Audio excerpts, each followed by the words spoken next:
All right. So, Jimmy, again, thank you for joining us. Really, really appreciate it. There's so much to dig into your background and all the amazing things you've done as a sportscaster, and even now as well with your company. So, without further ado, in your own words, can you please introduce yourself? My name is Jimmy Young. How did I do? Where else do you want me to go? I'm the That was founder of Pro perfect. Cannabis. I'm the founder of Pro.Cannabis.Media, a 24/7 resource for news, talk, information, and educational content about the cannabis industry. Nice. Perfect. And Jimmy is a legendary sportscaster. He forgot to include that in there. Can you touch a little bit on So, your sportscasting background? oh, Michael, oh, Michael, I'm a legend in my own mind, maybe. No, actually, you know what I'm you know what I'd like to, and I've been talking about this with people over the last few months as they discover what I've been up to. But I'm more proud of the legacy that I've created through my career, the people that I've mentored and introduced to broadcasting and helped get their career started because I had such an amazing run from age 20 to age 44, where I was a full-time sports guy. One first at a local radio station outside of Boston in Lynn, where I had my first sports talk show, and then I got my first job on TV in 1981 at the CBS affiliate in Portland, Maine, and spent 11 amazing years in the great state of Maine, my second favorite state in the Union, Massachusetts being my hometown, well, I was born in New Jersey, but for the most part, I've spent most of my life in the Massachusetts state. And I've been blessed in so many ways that not only did I have a great career in sports, but I'm talking about weed now, man. I Yeah. mean, that's crazy, right? That's crazy. And So I've really been very fortunate in my life. I count my blessings every day, but most proud of the impact that I've had on others, either as a teacher. I teach sportscasting at a college in the area of Boston. I teach sports public relations at another college, and I've taught the impact of mass media on society at another college as an adjunct instructor. So for the most part, I've been a teacher and coach my whole life. And then you've got your sportscasting as your career. And here I am now as an entrepreneur working in the cannabis space, where over the last 9 months, we have generated 5.1 million impressions of our work on YouTube, 400,000 views of our videos on YouTube. And we've picked up about 8,000 subscribers on the Pro.Cannabis.Media YouTube channel. And those are only the YouTube numbers. We're still trying to gather the Google Analytics and the downloads because I love what I do. So I produce 4 shows a week and import another 7 other producer shows. And we've got about 40 shows a month now on our 24/7 live stream that we run on our website, our Roku channel, and our Apple TV app, PCM TV. So it isn't just about me anymore. It's really about the people that I surround myself with. And that's what I'm sure. most proud of. No, absolutely. Thank you for that. And you mentioned earlier that you grew up in New Jersey. And one of the first things Uh, that came to mind when we first met, and I'm sure it's something that comes to mind for a lot of people, is how you went from a sportscaster to being an entrepreneur and doing the things you're doing right now, all the great things you're doing right now. So let's take a step back and start from Jersey and growing up in Jersey and how that okay. was So and your slow parents. down. Slow down. I was born in Newark in Oh, you were born in New 1950. York. Born in Newark, New Jersey. I went Beth Israel Hospital. I'm a nice Jewish boy. Okay. And my parents gave me Newton, Massachusetts, which is a beautiful suburb of Boston, in 1961. Okay. So, Mm, I have 4 years in New Jersey, but I New will tell Jersey. you, Okay. going to visit New Jersey this past weekend at the New England Cannabis Convention was an emotional experience for me to think that I'm going to my home state where I was born, where my parents first met and raised me for the first few years. And I'm going to a cannabis conference in Atlantic City. I mean, it was really, and I never thought I would be that emotional about it. And it really was emotional for me because I think about the struggles of all the people that have fought for cannabis reform in our country and how hard these people worked. And, I came along late in the advocacy movement. Do not get me wrong. I'm not taking credit for it in any way. But now that I'm in it, I'm just fascinated by it. I really am. And like I said, Newton, Massachusetts. And in 1967, I'll be perfectly honest, that was the year, because it pertains to an event that's happening. And I know I hate dating these podcasts because it's recorded, but there's an event happening this evening in Boston in sports that I really do relate to. And it's a Yankees Red Sox 1-game playoff for the wild card. And the last time these two teams played, it was in 1978 at Fenway Park. And It's the Bucky bleeping Dent game. And I use the bleeping word because I think everybody who ever listens to your podcast knows what I really want to say. Okay, it begins with an F, but I'm not going to say it. When he hit the home run off Mike Torres and changed the whole prospect. But I became a sports fan in 1967 with that impossible dream year. Before there were wild cards, there was an American League pennant winner and a National League pennant winner, and they played for the World Series. And in 1967, 4 teams were separated by, I think, 2 games going into the final weekend of the season. And, the Red Sox ended up winning on the last day of the season, similar to how they got into the wild card this past Sunday, similar to the Yankees. And, those 2 teams have a storied rivalry. And I'll be honest, I have not watched a full baseball game all season. Yeah. Tonight, I'll be watching the full baseball. Now, I have something like 8 phone calls during the game because it's like I don't get my work done. So right. I know I'm going to need to multitask because baseball has changed quite a bit in the, 67 to 2021. That's a good 54 years, I think, something like that. It is, yeah. So, yeah. Right, it's changed quite a bit. And you need to multitask to watch baseball these days. 30 seconds between pitches. Come on, man. I know. Throw the ball, So that actually leads, and that's a great point you bring up. And that leads me to my next question, which is, how was it growing up in this time? Because obviously you fell in love with baseball at a younger age, or sports in general at a younger age. Sports. So how was life growing up? Being raised by your parents, did they do anything looking back to kind of make you fall in love with sports, or is it something you just found on your own? Oh, no. Dad was an athlete. Older brother Mark was an athlete. In fact, my hero growing up. So I have an older brother who's 5 years older than me. It's just the 2 of us. And he was a 3-sport athlete in high school. He was my youth coach. And in many ways, my hero and still a role model. And look, I never avoid this. I admit that I had a privileged life, and I'm extremely grateful for the sacrifices my parents made for me and my brother. They did not join country clubs, even though they could. They sacrificed their own vacations so that he and I could go to summer camp, overnight summer camp.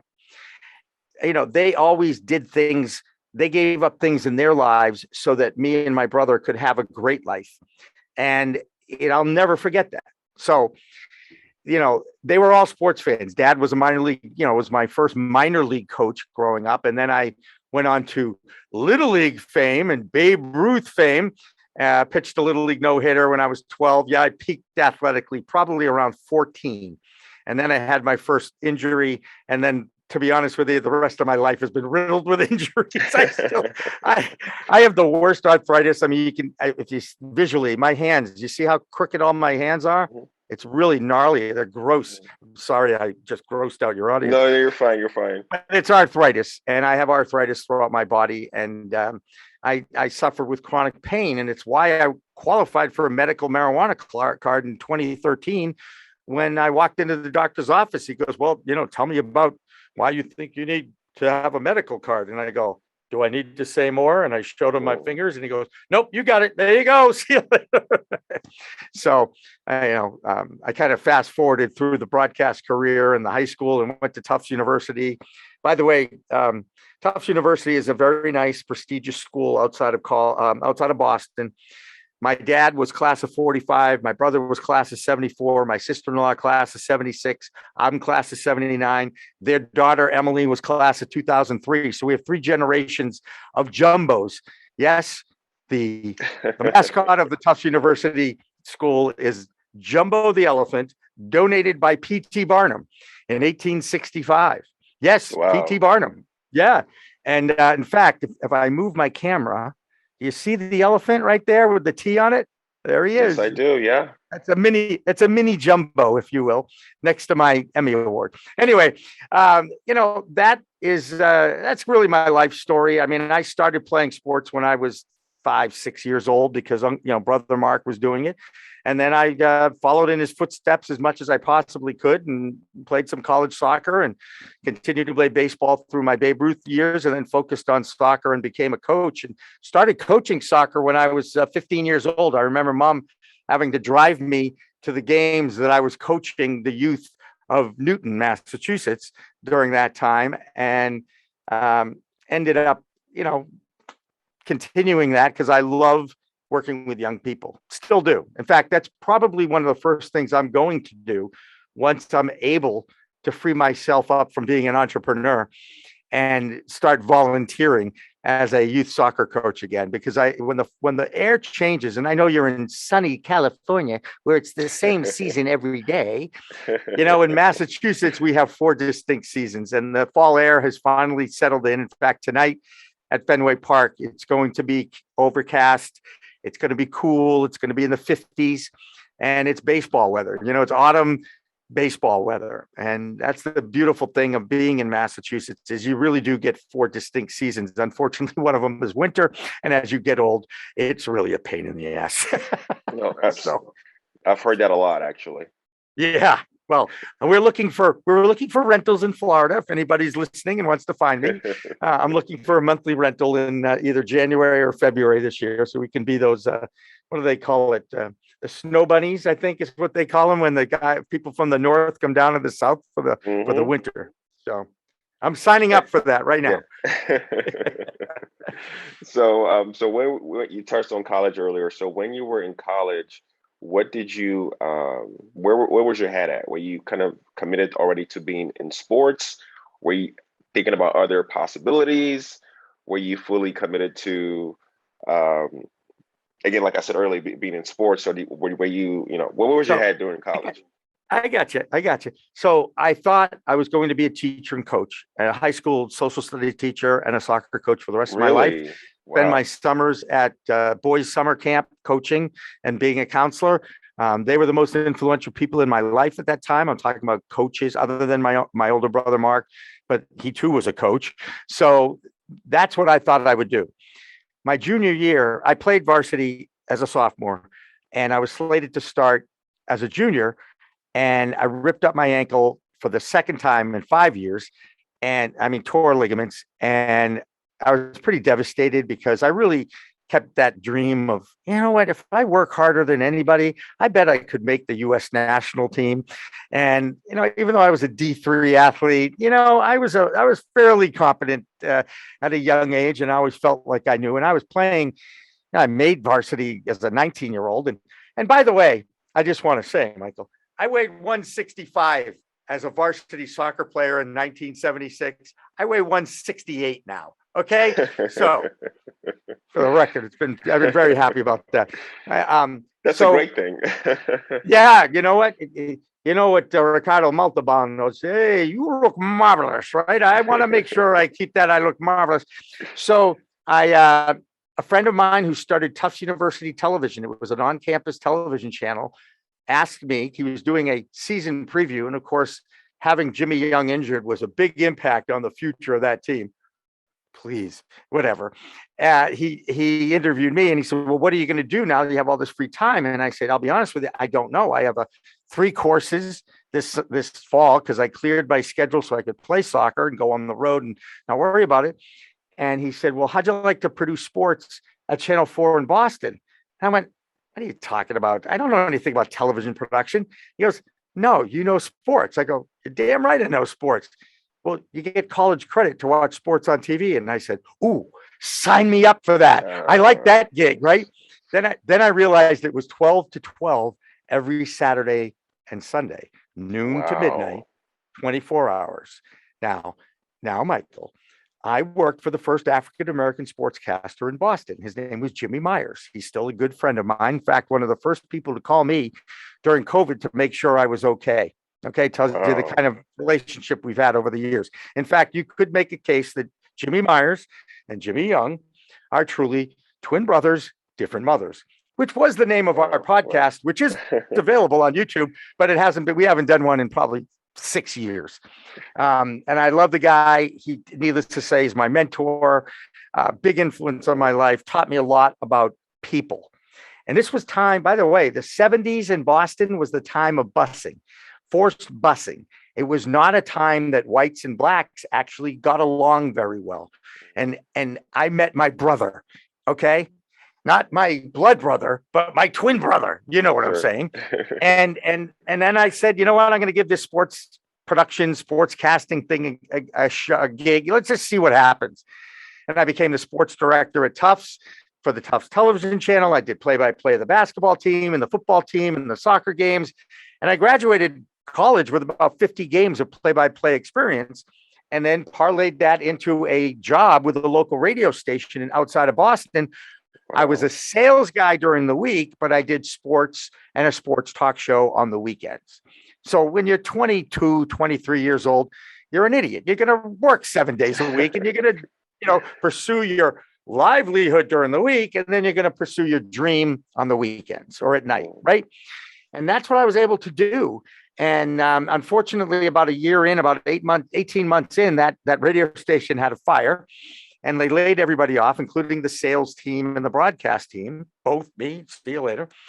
And I went out and did a videotape, put a videotape together with the same guy who introduced me to that job, that opportunity as an intern / producer, and found out about a job in Portland, Maine at the CBS affiliate. It was a part-time weekend anchor job.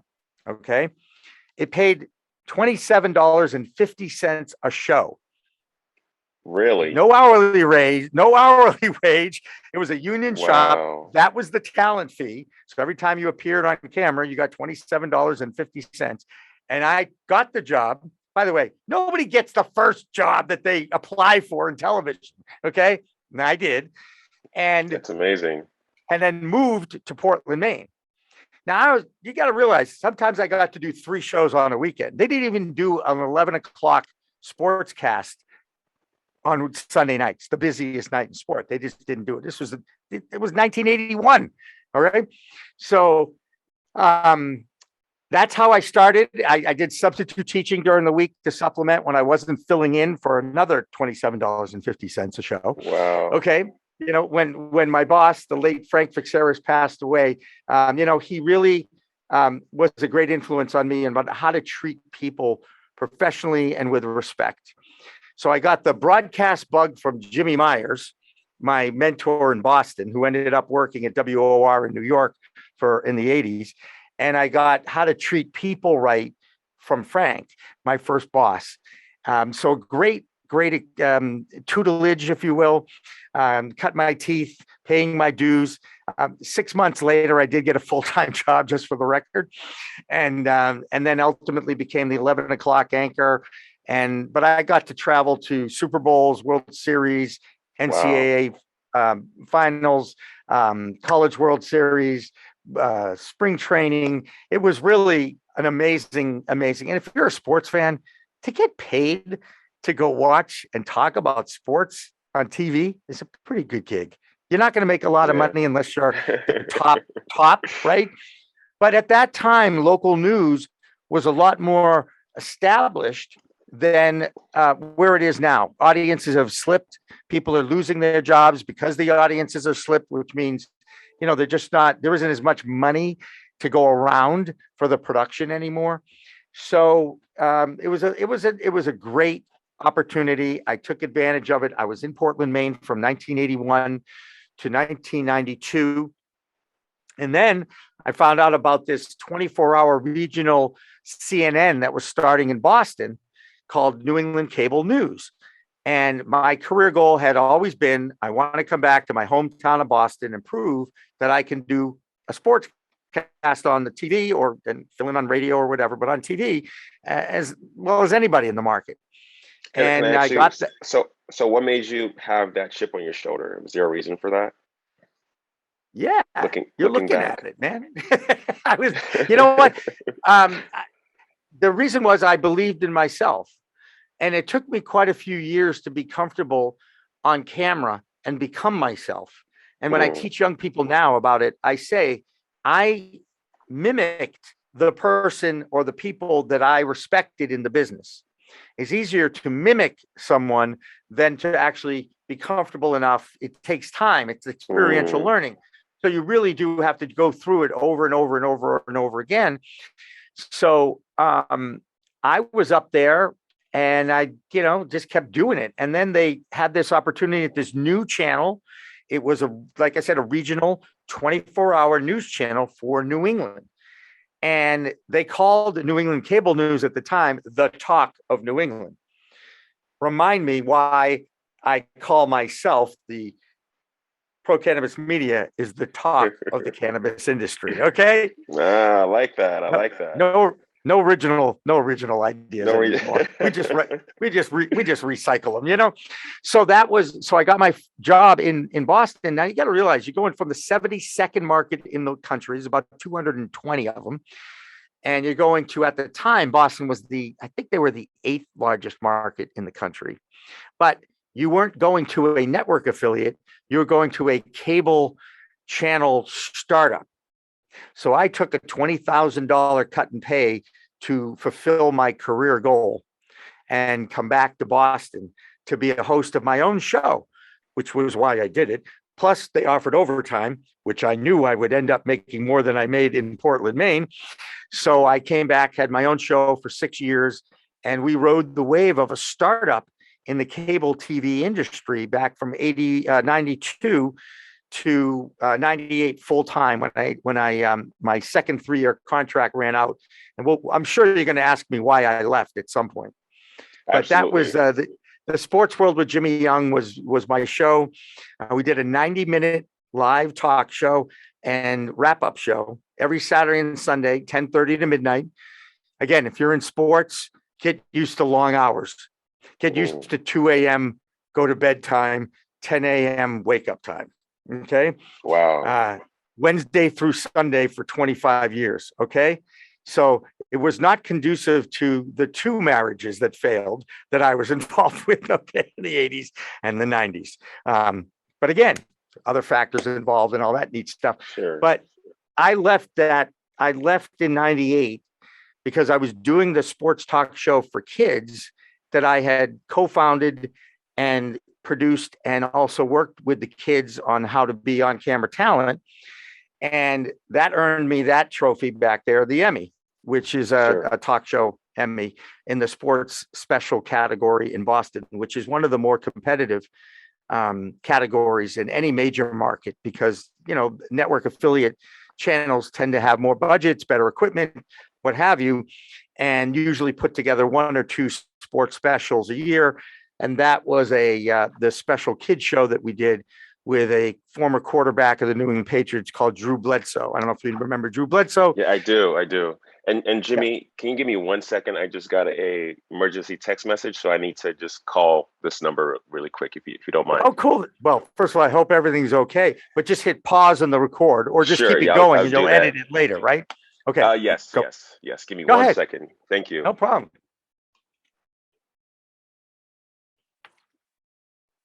Important. It is definitely important. Okay. No, go ahead. It's important to. I didn't know at some point you do want to ask me why I left full-time Yes, sportscasting. Yeah. yes, yes. I'm So at right that now we're point. This is where we're okay. at right now because it does relate to why I got into what I'm doing now too. Absolutely. We're definitely going to touch on that. Okay. So the last thing we were talking about was Drew Bledsoe. Right. The Emmy. So we won that Emmy. All right. Let me give you a quick anecdotal story about that that'll Sure. be interesting. So that show was the Kid Company Sports World show with Drew Bledsoe. And, it was very satisfying. I just want you to know that I never got the chance to accept the Emmy at the awards because I sent the kids to accept the awards for me. Wow. One of the kids who I sent to accept the award worked for CNN for 10 years. Okay. Wow. And And he ended up replacing me. No, it's interesting. The kid, Anish, ended up replacing me as the host of the show when I tried to. I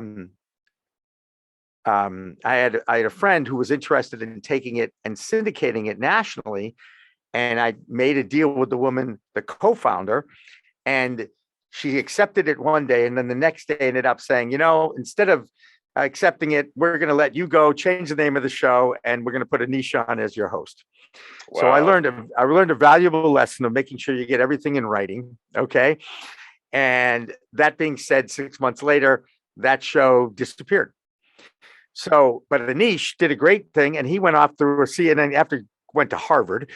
He went on to a career as a international reporter for CNN. And I'll never forget vacationing in Jamaica during the tsunami. And I look up at the screen, and there's Anish reporting from the tsunami and saying, "Oh my God, I now know where Anish is." Wow. And I was really proud of the fact that one of the kids that I had worked with had gone on, and he actually worked for the White House, and I want to say it was under the Obama administration, and I'm pretty sure he was writing speeches for the Secretary of Treasury. Not sure where Anish is now, but we are friends on LinkedIn, and once in a while we touch base. But the only regret I have is one of my sports heroes. I had two sports heroes growing up. One was Bill Russell, and one was Muhammad Ali. And Russell made an appearance on the show after I was done as a host of the kids show. And Wow. I happened to be filling in doing weekend sports at the time as a freelancer. So I was a little jealous of the young man who I had trained, who had gone on to replace me and interview one of my sports heroes. But you know what? Everything's meant for a reason. And I got to meet Bill Russell about 10 years after that, and still a great thrill, and still the greatest basketball player of all time. Don't be telling me Michael Jordan is, please. Okay. And don't be telling me LeBron is either. Bill Russell never lost a game that was an elimination game at any level in his career. So if Mm, you value the greatest of all time as the amount of championships someone wins, right. then he is the greatest winner in sports history, because he never lost an NCAA final. That was single elimination. He never lost a seventh game in the NBA. He never Wow. lost an Olympic gold medal. He won it in 56.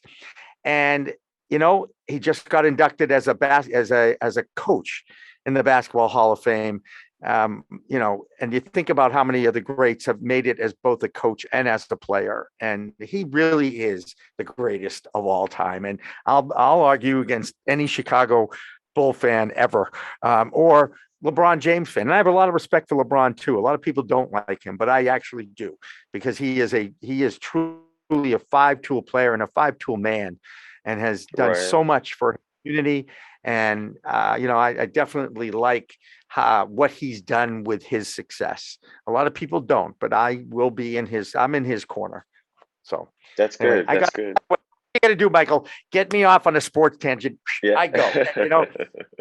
Not afraid to No, say no, that. no, And no then worries. So, you realize I left full-time sportscasting work to go work with a guy named Lenny Zakem. Lenny Zakem was the executive director in Northeast of the Anti-Defamation League. And they named this beautiful bridge in Boston after him. And it's important that you remember that name, Zakem, because his brother Stu is a public relations guy in the New York area for the cannabis industry. And it is with Stu Zakem in 2018 at a New England cannabis convention that I did my first podcast with. And I told Stu when I met him, I said, "Your brother put us together for a reason. We will be lifelong friends." And we have been. yeah. So there you go. No, Now I that's have no beautiful. idea where I am in my career. I have No, no you. idea. You know, So what can I tell you you? I got totally lost, so you got the Emmy. So when do things start shifting for you from being in the sports world to the cannabis world? Because Well, there's a lot of There's an interim. The interim is I went over to the sales side at the same station I was a sportscaster at, and I worked in sales for um, 15 years and became a local sales manager, set a couple of records for sales as a rookie and all that neat stuff.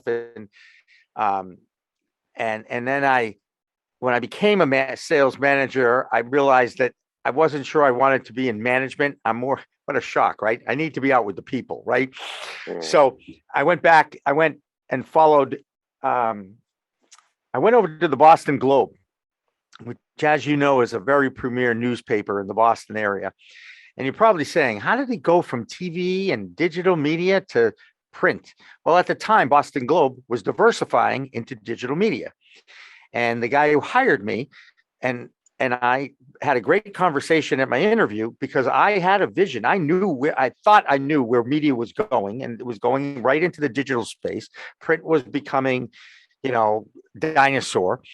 And the Boston Globe had invested in the channel that carries the Boston Red Sox and Boston Bruins games, TV. They had the online site boston.com, which is now the biggest regional media site in New England. And, that's where I saw the future. And they gave me quite a big book of business to manage. So it was a pretty decent reason why I left. And I stayed there for about 18 months. And it was great.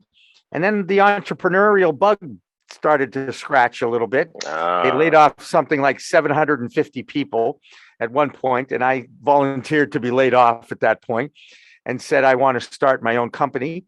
And that first company in '08 was Young Broadcasters of America, where I train young people to be on camera talent. I basically built a training TV studio in another suburb of Boston.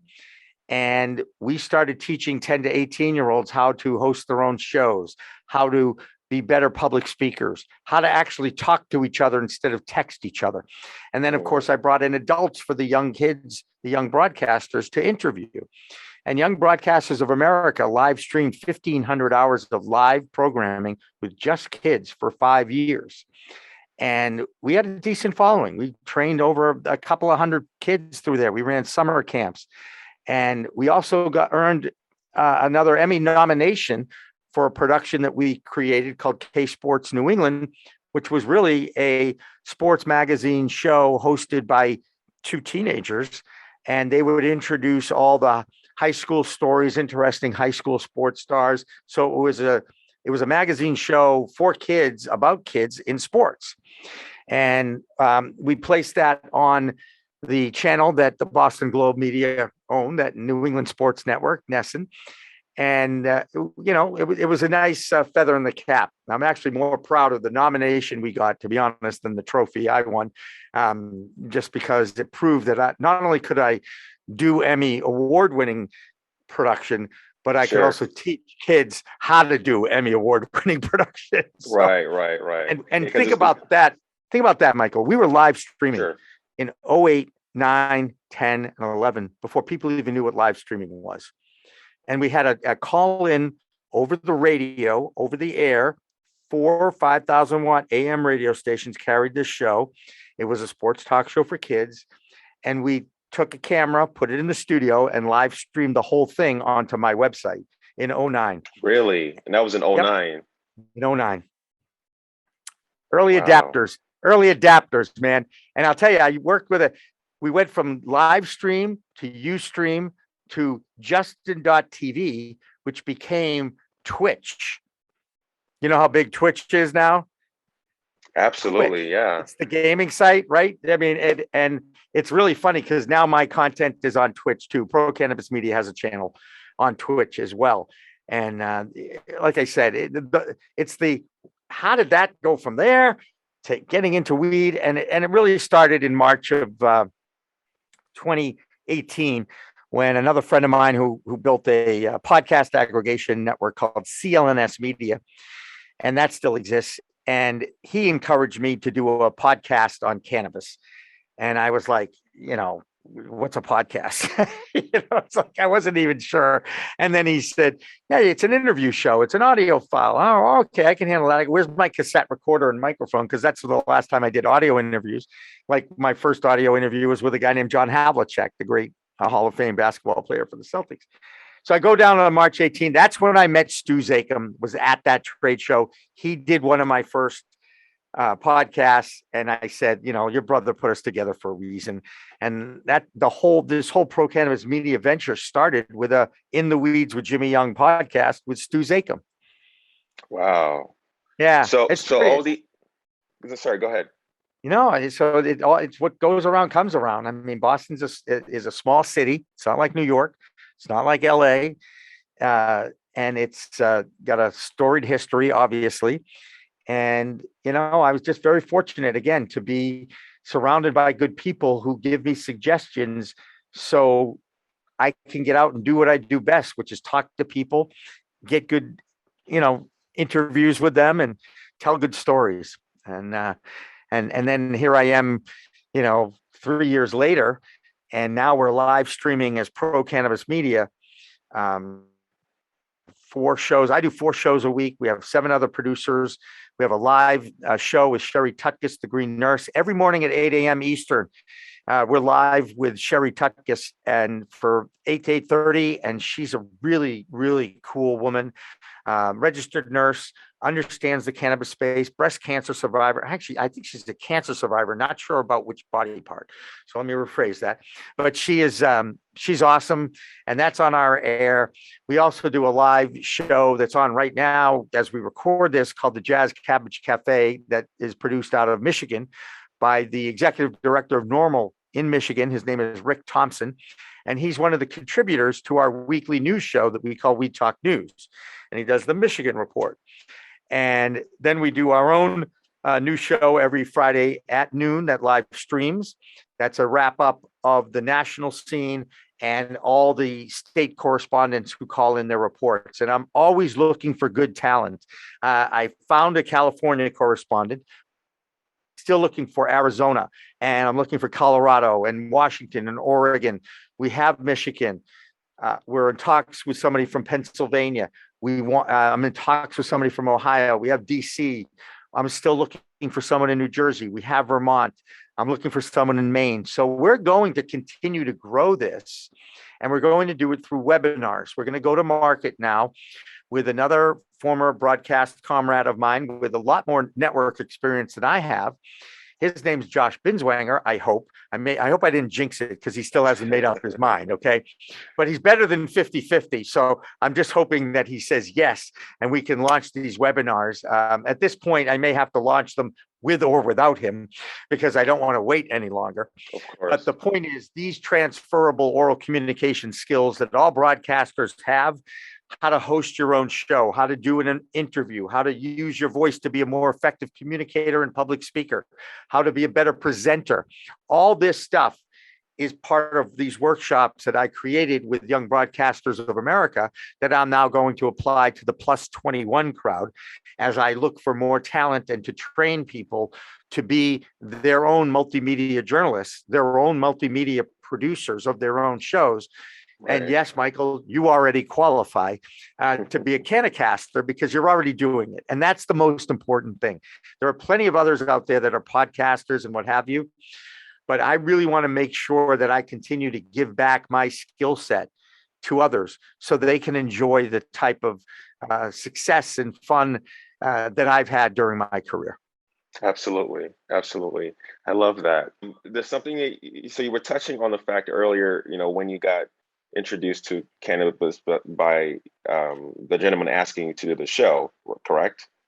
So he told me to go do a cannabis podcast. Yeah, Nick Gelso. Sure. Yep.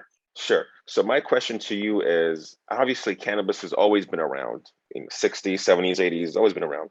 So even while you were a sportscaster, did the cannabis cause ever draw your attention, or was it always off the radar until you started doing a podcast? I was never an advocate. I never went to the Freedom Rally in Boston for 30 years or cannabis shows or anything like that. I was a sports guy, first of all. So that's what my focus was. Yes, it has always been a part of my socialization. What a Okay. shock. I was ADHD as a kid in the 70s. We didn't even know what ADHD was in the 70s. You know that, right? Wow. It was just boys being boys, right? And when I went to school under the influence of cannabis, I found I could hyper focus.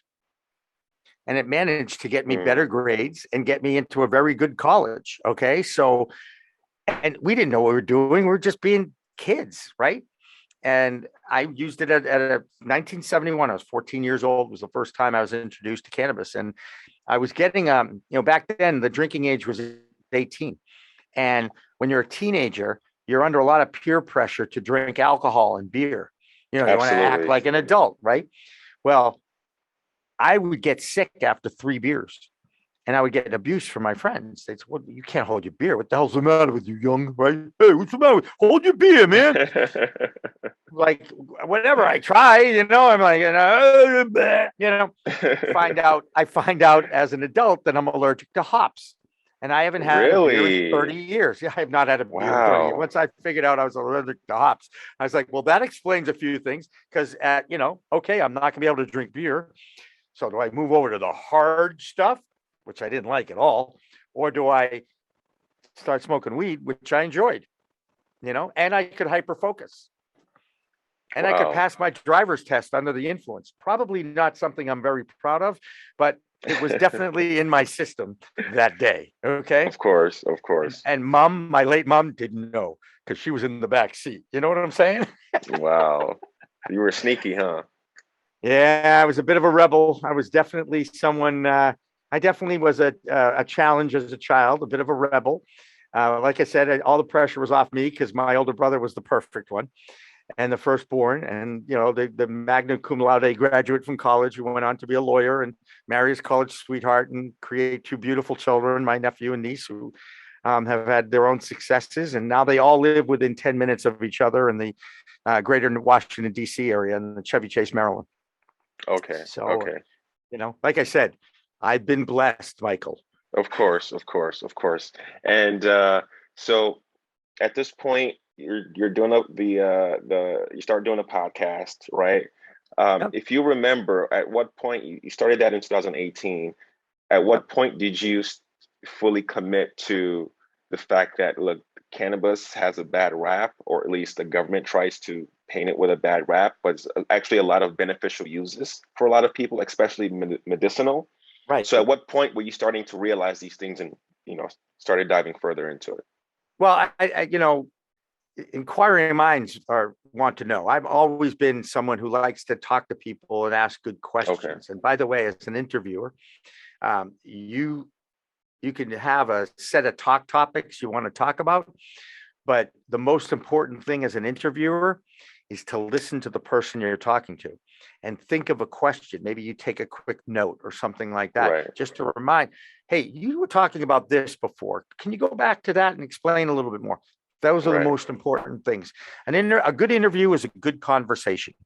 And whenever you can get someone to say, wow, that's a really good question, that means it's not a question that they're used to answering with a rote answer, something that's routine. Sure. Ask me, what my favorite color is, and I'll say blue or whatever, as opposed to, wow, that's a really interesting question.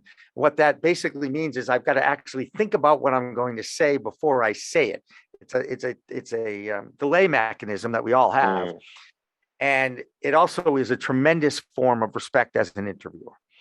And if you ever watch our shows on any of the various entities that we distribute them on, I pride myself. I want to get that out of each person I do an interview with. Wow, that's a really good I question. see. Right. Because it shows you're listening to them, for crying out loud, So, Absolutely. right. So, You want me to repeat my question to you? sure, go ahead, because that's the other Sure. thing that happens when you Sure. smoke a lot of weed. Is you forget about what the hell you just said, right? Go ahead.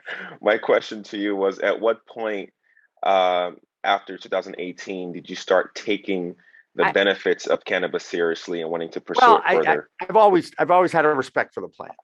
Okay. the journey has been, let's produce this show. Let's do this interview. And as I do interviews with doctors and nurses and cancer survivors and athletes and researchers and lawyers and investors, and I'm always asked 353 interviews, Michael, in the last 2 years. It's a lot of That's interviews. a lot of people. That's going to be a lot of knowledge you're going to acquire, right? And now we're repurposing those interviews. Now we're going to create resources with some of the people that I talked to over the years. Okay. And so we've gone from, okay, we did this interview show. That's one thing. Let's do a news show. Okay, that has to be on tape. It's not going to be live. So we'll do a news show. Okay, let's do a live talk show. So in July of 2019, I teamed up with a guy named Kurt Dalton, who's the founder of Cannabis.net, one of the most popular websites that's out there that's pro-cannabis. He lives in Massachusetts. We bonded over our love of the Boston Celtics. He came on my show. And I said, you'd be great as a co-host. Let's do a talk show once a month. We rented some studio space in a visual radio studio, which is not dissimilar. Visual radio. Okay. Visual radio is a thing.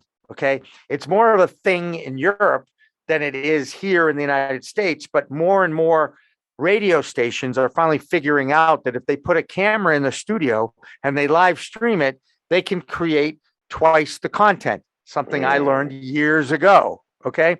And every piece of content we create, again, is a video interview followed with an audio file that becomes a podcast. So all these shows that we do are also podcasts. And so now we're doing news and a talk. Now we're doing news, a talk show, and my interview show.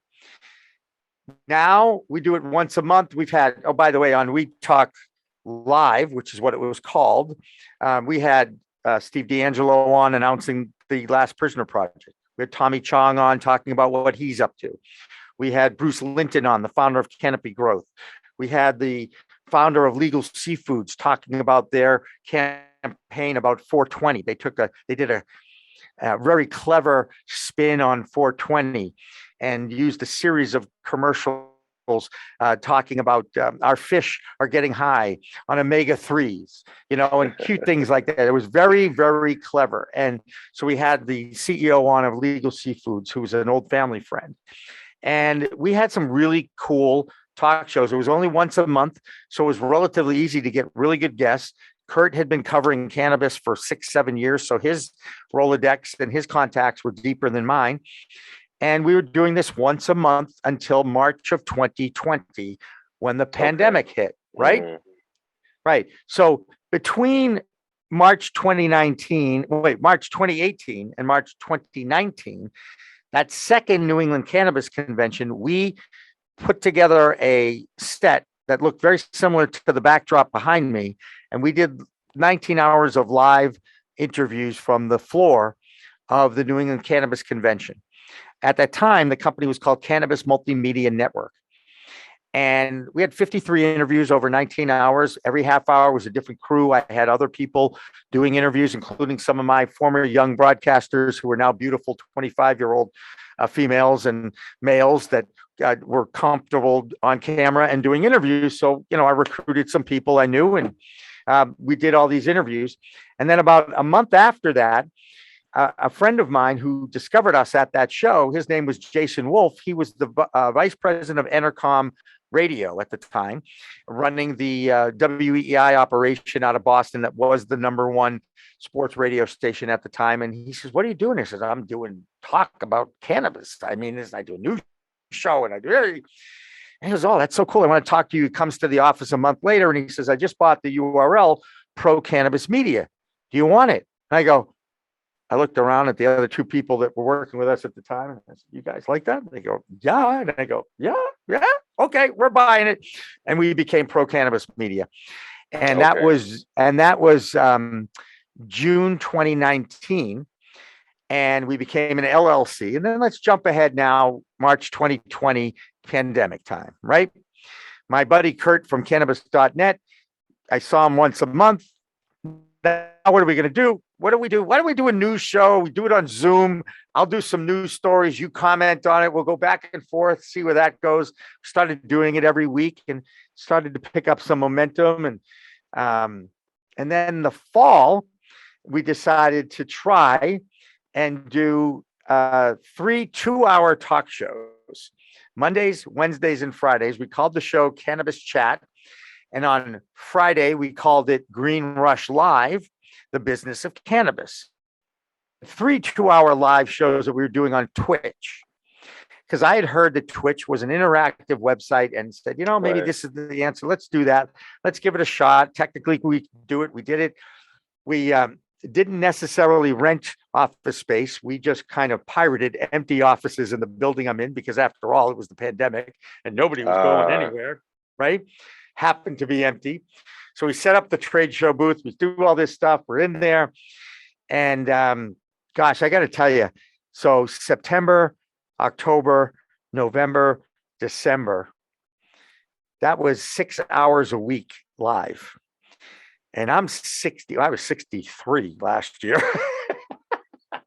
I got burnt out bad. And okay, like I said, you don't look a day over it, like I always say. I burnt out, and after a while, I said, you know what? We're not getting the numbers we want. Having great interviews, have all this content, but and I'm too tired to host all these shows anyway. At this point, it gives you an idea of how hard those radio guys that have these 4-hour talk shows on sports talk or whatever. It's not easy. It's not easy to talk. I don't care if you're by yourself with a co-host, 2 people, 3. It's a lot. It drains you. So we decided in 2021 to only do one live show, Green Rush Live, the business of cannabis talk. My co-host for that show was David Rabinovitz, an old friend, and he continues to do a live business of cannabis talk show every Friday from 4 p.m. to 6 p.m. Eastern on our network.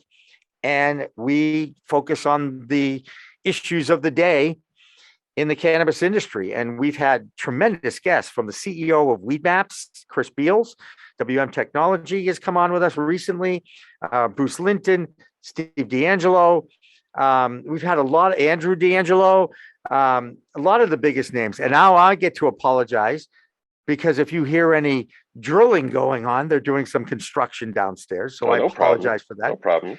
But it's very subtle, and it usually ends, and it is after 5 o'clock here on the East Coast. So who's ever doing the drilling is working overtime. All right. So again, now we've got other producers. I found that the secret, as you know, is other people's efforts, other people's money. So they're now contributing to the cause. I do a live show on Fridays called The Business of Cannabis. We call it the Green Rush Live. I'm slowly taking myself off that show and giving it to my friend David to run because I've done enough shows. Thank you very much. My whole goal is to find new talent, train that talent, and put them onto their own shows or let them develop their own shows like you have and send you on your way. Right. The consumer is in charge now of their use of media, when they want it, how they want to watch it, in what type of form. And it goes to creative content producers too. Go on that is YouTube. Very true. Right. So this particular week, and I don't know when these interviews run for you, but we are doing social media censorship. And there is an issue, as you know, with Facebook and YouTube, Instagram, few others out there. They don't want, they are enforcing their community guidelines to an extent that is hurting free expression about cannabis. That is very true. Absolutely. So we have put together quite a good panel to talk about this very issue. Simon, who's the founder of Green Flower, green-flower.com. It's a West Coast-based educational platform that I used when I got my medical card in 2013. I wanted to learn about the best ways to use this plant since I had only used it really for fun and recreation, if you will. Although I always even told my son when he found my little dugout, I go, look, I use it medicinally. I use it to help me sleep. I use it to help me with my inflammation. I use it to help me get rid of my chronic pain. And kid was 15 at the time. He's 31 now. He certainly understands. And his generation are going to grow up with it being just like any other adult product, like alcohol. Right. So, that's really the whole story. I can't believe you got me to talk about myself for this long. It's one of my favorite subjects. Well, this episode is dedicated to you. So, I appreciate it. and then thank you for being open. So now let's shift gears a little bit and talk about why we think there's so much, or at least in the past, so much resistance from the government side to cannabis, because we all know it's not as dangerous as cigarettes. We all know it's not as dangerous and harmful as alcohol. There's so many things that anybody can buy or drink or use freely that cannabis doesn't even come close to being as dangerous as. So, in your opinion, and obviously being a renowned sportscaster over these years and being exposed to so many different types of people and information, why do you think that at least in the earlier days there was so much resistance? Even still now, it's not federal law, right? It's only state law that approves cannabis. So why do you think there's been so much resistance to it over time? So I have a sociological view of the world in history. I was a history major at Tufts. I studied Okay. African American studies, and I studied, the history of South Africa and class status and power. And I now know, and my friend David Rabinovich, by the way, just presented the business and political history of cannabis in the United States at the New England Cannabis Convention. Okay. And his brain is so full of things that I didn't know about through history that I was fascinated with the depth of background on this. But I do really believe that this had so much to do with keeping that race, status, and power in the hands of the white man. And all you really have to do is go back and look at who they put in charge of the first Federal Bureau of Narcotics, and his name was Harry Anslinger. He was a racist. He was his pockets were being filled by guys named DuPont and Hearst and Mellon. And if you look at those guys, especially Hearst, they were in the pulp industry, and the pulp industry saw hemp as a threat to their industry. And they saw that. Can I ask you, why do you think they saw it as a threat? Well, because think about it. You've got paper, right? Or you could replace it with hemp. And they're in the paper industry. So hemp was being used not just for clothing, but also by Mexican Americans, Mexicans, they weren't in America yet. They were in Mexico using cannabis that we were told for many years was bad. And yet David has evidence of all these studies. The medical community used cannabis as a medicine in the 19th century and in the early 20th century. The studies that were then done by the U.S. Army and by the British government all showed no harm. Use cannabis as a medicine. Then along in the 1910s and 12s and 15s, right around World War I, states started to ban cannabis as a medicine. And it had a lot to do with the fact that the guys that were in control of the government saw it as a threat to paper. And they saw it as a threat because non-white people were using it and enjoying it. And every time they did a study, the United States government did a study, whether it was let's say LaGuardia did a report. There was the Schaefer Commission that Nixon put out there. They kept coming up with reasons that were totally fabricated on not using cannabis as a medicine. So they banned it in 1937. And when I talked to doctors about the taking a plant that was used as medicine outside of our society and banning it, What impact do you think that had on the endocannabinoid system that feeds our immune system and manages all of our neurotransmitters in our body?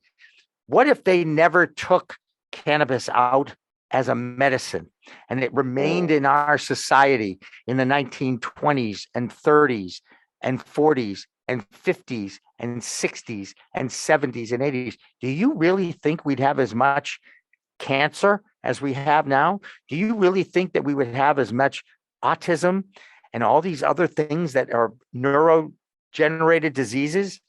We would not. We would not, because we would have been using this medicine to cure some of these ills.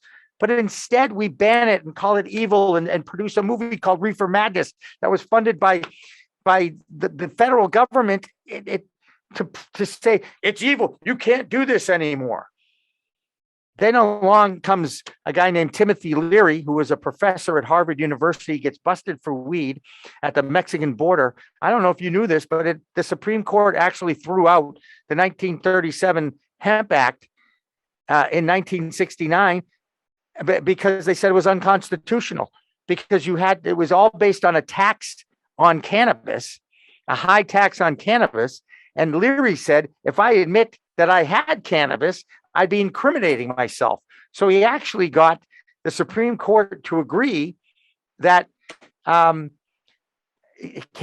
prohibition 1937 was unconstitutional. That act, that whole Harry Anslinger thing and making it evil and creating that prop happened. It was legal in 1969. It's amazing to me that people don't recognize this. And then Nixon comes along in 71. And why do you think he put it in a controlled substances and put it at the top of the chart, and again with heroin? Because Nixon was a racist. Okay. You heard him on those tapes say it. He says, we got to keep that weed away from those long-haired hippies and those darkies. Those are his words. The president of the United States, the leader of the free world. Okay, please. The guy was a crook. He was always a crook, and you can throw in the fact that I've always felt he was a racist. Okay, another reason why I love Muhammad Ali. And by the way, what's my image? 1973. I'm a 10th grader. The president of the United States resigns because he rigged the elections, right? Because he spied on the Democrats. By the way, 40 years later, have we learned anything? Not really, right? Not really. The division between our races is as bad now as it was in the 60s. And they filled the jails because they profiled people of color for having possession of cannabis on them. 3.5 times more arrests of Black people for cannabis possession than white people, and we use it the same amount. It's one of the most disgusting facts of our history, and it bothers me to this day. And the story of Sean Worsley. Do you know the story of Sean Worsley? No, Arizona medical marijuana patient in 2018, driving across the country, had to get gas in Alabama, had his medical marijuana locked in his trunk like he's instructed to do. Law enforcement, hey, what are you doing? You got any cannabis in your car? Being a veteran, he told the truth to the law officer and said, yes, I have it locked in a box in the back, like I was told by my doctor to do this when I transport across state lines. He goes, well, you're in Alabama. What do you think happened to Sean Worsley? Got arrested, got thrown in jail, had a stroke, ended up homeless because he couldn't even defend himself, his rights to be unlawfully prisoned for carrying his own medicine properly prescribed by a doctor in Arizona to another state where it's illegal. It's one of the most disgusting, and it's 2018, man. How much progress have we really made? Good news, he's out of jail. Bad news, his wife ended up, I think he had a stroke, the wife had a heart attack. It's a horrible story that ends well because he's now out of jail, because we finally did the right thing, okay, and gave him an up. This was a veteran, a guy who put his life on the line in Iraq for our freedoms, and this is how we treat him.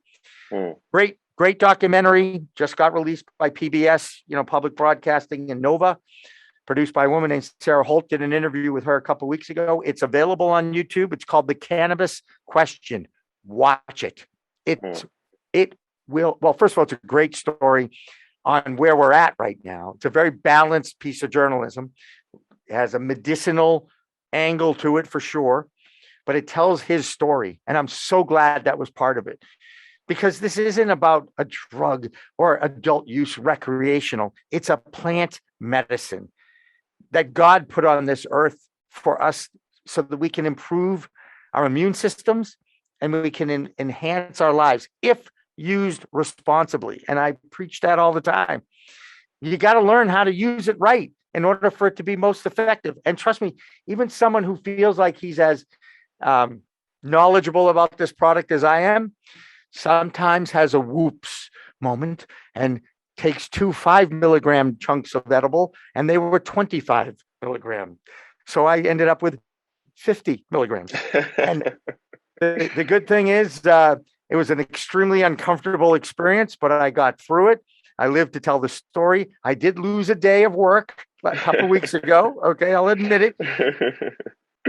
But you know what? A lot of people they don't know what it is. So they overdo it on this edible.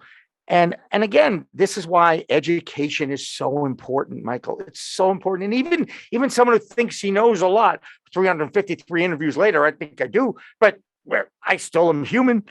And is this the 5 milligram or is this the 25 milligram edible? Oops, I made a mistake. We're human, by the way. We're not perfect creatures. We're not. But Lord knows I still believe in embracing our differences and diversity, and we'll never advance as a humanity if we don't figure out why, what's your life, Michael? Like what's the differences? What have you had to go through that I never have had to go through? It isn't fair. It isn't fair. Sure. Absolutely. And I'm here to preach the talk. I talk the talk because I've been fortunate. I have lived the privilege. But man, do I recognize it now. And man, do I want to make a change, because I ain't getting any younger. Even though my name is young, I'm not getting any younger. Yeah. So I want to make sure that my words are heard and shared and my stories are shared. And most importantly, I want to share the stories of those in the industry. I really do, because everybody has one. Absolutely. Absolutely. I have 2 more questions for you, and then we're going to wrap up. I'm going to announce what those questions are to you, and then we'll touch on them each.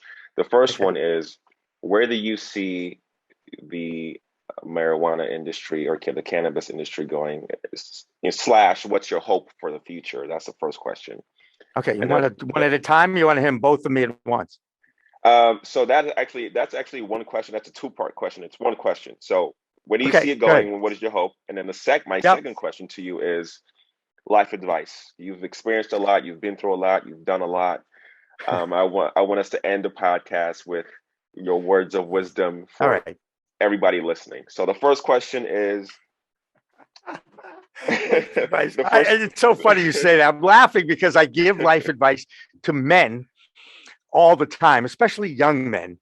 Okay. I'm going to start there. Okay. Okay. You want to start with the life advice? Okay, great. I'm going to say life advice first, man, because it's funny. It really is. And it's my own personal experience. So I do admit I'm a bit biased. Okay. Sure. And I do believe that everybody has a different path. So just because this is my belief does not mean that you have to follow this. Okay. Michael, how old are you? Do you mind me asking? Sure. 32. Okay. The best age to be a guy is 40. And that's because you can still date the 25-year-old female if you're heterosexual, by the way. Who has not had her kids. Okay. So you can have children of your own with that person that you fall in love with in your life. Or you can date the 55-year-old who has kids and half her ex-husband's money. Yeah. Okay. Yeah. So I just want to say and you know who you are at 40. Okay. And you will find a female who will accept you for who you are. That should be your goal. And it takes time. Sometimes guys, got to work things out, and they think, well, I got to be the breadwinner, and I got to be the man, and I got to be this. I recommend a book called The Macho Paradox by Jackson Katz. It's a great book to read. It's about men's violence against women. Okay. So it's very heavy. Okay. But it's worth reading, for a lot of reasons. Men can only change the behavior of other men. Okay, that's really what I believe too. So 40 is a great age to be a guy because you're comfortable with who you are at that point, and you should be able to find a partner. And by the way, I don't care, gay, straight, whatever. You should be able to find a partner who will accept you for who you are. It does take that long for you to kind of experience enough life to see what you want in life. Do I want to be a parent of children? By the way, toughest job you'll ever have. Okay, toughest job you'll ever have. Second, the whole life partner thing. Just a different way of looking at things. So I give that advice to every guy. And again, I'm 0 for 2 in the marriage department, but I've been with an amazing female for 21 years, and we're not married. We're engaged. And when I'm down on one knee, I asked her to marry me, and she says, "There a time frame on this?" And I said, "No, I just want to take you off the market." Okay. And she goes, "Okay, so it's eventually." I said, "Yeah, eventually." And I'm still waiting 16 years later. Okay. And I know, and again, but I want to be with her for the rest of my life. Okay. Right. I don't want to screw it up because she's a little bit of every female I've ever been with, every woman I've ever been with. Sure. Now, the first question, ask me the first question. Sure. Again. The first question was, what is your hope for the future? What do you foresee? What do you see the cannabis industry going as far as our laws and in general, and what is your hope for the future? My hope is that they get it off Schedule 1 as quickly as possible. It's an administrative decision. It doesn't even have to go through Congress. The Department of Justice can change that scheduling whenever they want. Steve D'Angelo taught me that. And I really don't understand why in the world we have to go through this whole rigmarole with the two-party system, and the Democrats want this and the Republicans want this, and if they say this, I'm going to say that. I'm so sick of the two-party system. Power and greed are the two biggest viruses and diseases in our world. They're dangerous. To give those who have been most impacted by the war, the failed war on drugs, an opportunity to get into this industry that has so many parts in it, that have so many opportunities for people that are entrepreneurs and their science and research and everything. There's so many opportunities in an industry that can be as big as it is, and it's already big. I mean, it's ridiculous. And did you know that 44% of Americans now live in adult use states? 44%. I did not know that. No. It's almost half. Exactly. 19 states. I'm going to tell South Dakota to get off the schneid and do what the voters wanted. Okay. So I'm going to include 19. Okay. 36 states have medical programs. And if you take it off Schedule 1, it opens the banks and it decriminalizes it federally.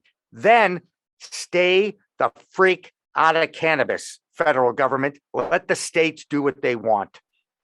Now, as far as interstate commerce goes, that is an interesting dynamic that we will be discussing on October 29th on the Green Rush Live show, because I do think there is the play for the federal government to get involved, to have some kind of interstate commerce tax for to the feds. But again, that's a long way off. I give Senator Schumer, Wyden, and Booker a lot of credit for sticking their nose and legs and necks out, if you will, and at least starting this public discussion with the CAO bill.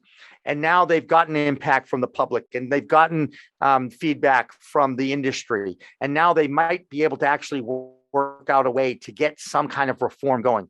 But to me, open the damn banks. Okay. I get it. Cash. You know what? Open the banks. Let research begin. And it has starting to. Now they've just passed, so you can do research. At least they can do research on state-grown weed in legal states. This is big because they, for a long time, it was only the University of Mississippi, and they kept their old weed in a freezer. This is not a good thing to study. You don't want to study inert weed. It doesn't make any sense when you've got your constituents and your consumers using high-quality tested cannabis. Right. And that's somehow I would like to see some kind of tax incentive program that allows the legacy movement to move into the legal space. I really would. Again, an opportunity is there. There's plenty of money to be made in this industry if it's fairly distributed and people have an opportunity to get into it. Right now, it's very difficult to get a license in any state. I don't even care if it's a lottery. You need to have lawyers and accountants. It's about $1 million really to just get this thing going, just to get in line to get a license. That's not something that, money doesn't grow on trees. Okay. And the other thing, the expungement of all these records of all these people that have been locked up for possession crimes. I want to see a workforce development program that gets those people trained with the skills to be contributing members to society and to the industry if they so choose. Let's create opportunities for those people that we put in jail because they were profiled by law enforcement. Those are the things I'd like to see happen. Okay. And you notice I didn't say federal legalization because I don't think it needs to be legalized. Right. And I was going to ask you on that. You didn't mention that. None of the people that I talked to, none. It's almost a consensus of the industry. They don't have any faith that the federal government knows enough about the product, the industry, and how it works right now to put in place the proper structure for legalization. Do you trust the FDA? Can't even come up with rules and regulations for infusing CBD in products that ain't going to get you stoned. You're not going to overdose. Right. It's freaking it's an anti-inflammatory, for crying out loud, right? Absolutely. CBN is the cannabinoid that can help you sleep. Do you know how many people struggle with sleep issues in this country? So I'm like, put it in food, put it in. No one's going to die. Okay. It is not, find me and also bring up the research because of course the federal government's afraid. Well, how do we know? We don't know because we've been banning it. Oh, but the federal government did hold a patent on CBD for a number of years while they still kept it at Schedule 1. You talk about hypocritical. That's the ultimate hypocritical thing that ever happened. So all those are the things. That's what I'd like to see happen. I don't know if I'll see it. I didn't think I'd see the Red Sox win the World Series. Now they've won so many. I'm like, I know. Hey, I don't even care anymore. I'm satisfied. Okay. I didn't think the Patriots would ever win a championship. I'm satisfied. I've seen things I never thought I'd see before, including the legalization in my home state of Massachusetts. Never did I think. And I'm now talking about weed as a career, or at least an opportunity and a venture. Right. Don King, only in America, baby. Only in America. Right? Yeah. That's right. He was right. Guy was a wackadoo, but he was right. He was. So, and I thank you again for just explaining your stance and your hope for the future brilliantly. My question to you is, and I'm only saying this because you said that you don't think it's necessary, but don't you think that without federal legalization, that the door is not quite 100% open?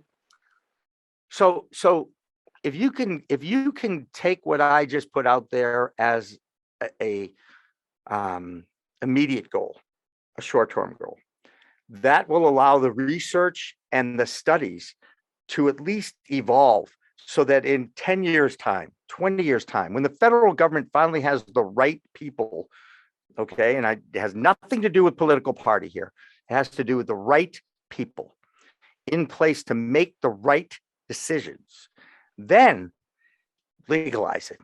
There's going to be an international trade market with cannabis. Don't kid yourself. When they could grow cannabis for 5 cents a gram in Colombia, and it costs 50 to $1 to grow it in the United States of America, don't you think there's going to be some kind of international trade in cannabis at some point? Right.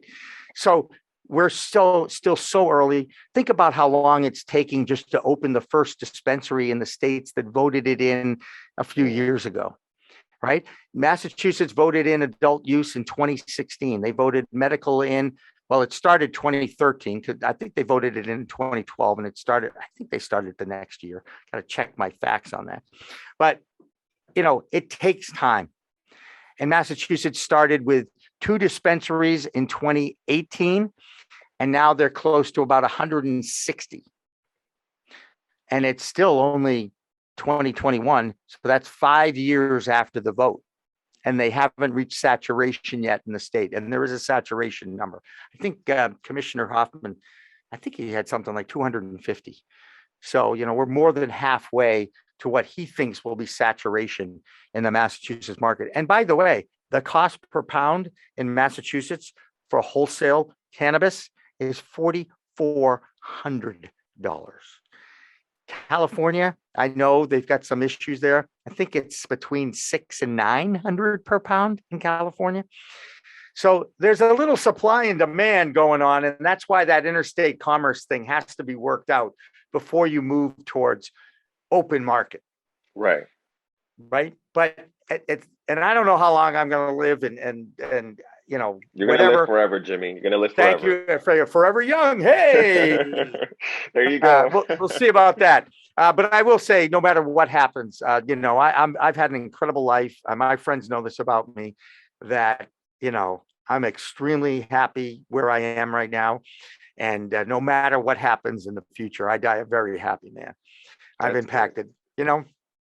That's all we can all hope for, right? Right, man. That's exactly right. And you know what? And treat people with respect, especially those that look different and act different from you, because I guarantee you're going to find something in common with that person.